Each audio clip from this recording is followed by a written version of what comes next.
একাধিকবার বাংলার মনীষীদের অসম্মান বিজেপির। মনীষীদের ছবি হাতে প্রতিবাদ তৃণমূল সংসদে সেন্ট্রাল হলে নীরব ধর্ণা তৃণমূলের। দেখতে পাচ্ছেন ঠিক সেই ছবি, নয়াদিল্লির ছবি আমরা আপনাদেরকে দেখাচ্ছি। বাংলার বিভিন্ন মনীষীদেরকে অসম্মান করা হয়েছে, তারই প্রতিবাদে তৃণমূলের সাংসদরা রয়েছেন। আমাদের সঙ্গে টেলিফোনে রয়েছেন প্রতিনিধি ইন্দ্রাণী দাশগুপ্ত। ইন্দ্রাণী, বাংলার মনীষীদের অসম্মান বারবার করেছে বিজেপি, আর এবার সেন্ট্রাল হলে নীরব ধর্ণা তৃণমূলের।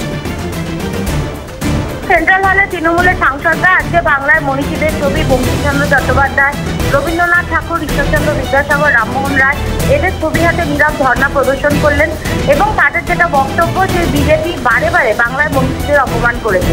এর আগে রামমোহন বিদ্যাসাগরের স্ট্যাচু ভেঙে দেওয়া এবং গতকাল সংসদে প্রধানমন্ত্রী নরেন্দ্র মোদী বন্দে মাতরম নিয়ে আলোচনার সময় যেভাবে সাহিত্য সম্রাট বঙ্কিমচন্দ্র চট্টোপাধ্যায়কে বঙ্কিমদা বলে সম্বোধন করেছেন, বা গজেন্দ্র সিং শেখাওয়াত কেন্দ্রীয় সংস্কৃতি মন্ত্রী, তিনি যেভাবে বঙ্কিমচন্দ্রের নাম সঠিকভাবে উল্লেখ করতে পারেননি, বারে বারে ভুল নাম উচ্চারণ করেছেন এবং হোঁচট খেয়েছেন, সেই কারণে কিন্তু এই প্রতিবাদ।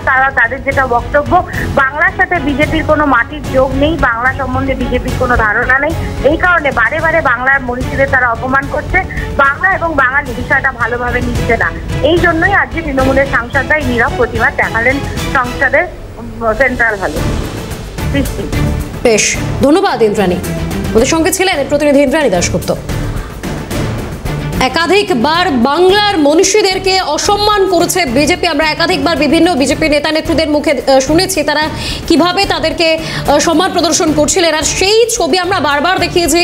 আর তারপরে এবার মনীষীদের ছবি হাতে নিয়ে প্রতিবাদ করছেন তৃণমূল সাংসদেরা। সংসদের সেন্ট্রাল হলে নীরব ধর্ণা তৃণমূলের সাংসদদের। যে ছবি আপনারা দেখতে পাচ্ছেন, রবীন্দ্রনাথ ঠাকুর, বঙ্কিমচন্দ্র চট্টোপাধ্যায় এমন একাধিক মনীষী, তাদের ছবি হাতে নিয়ে নীরব ধর্ণা তৃণমূলের সাংসদদের।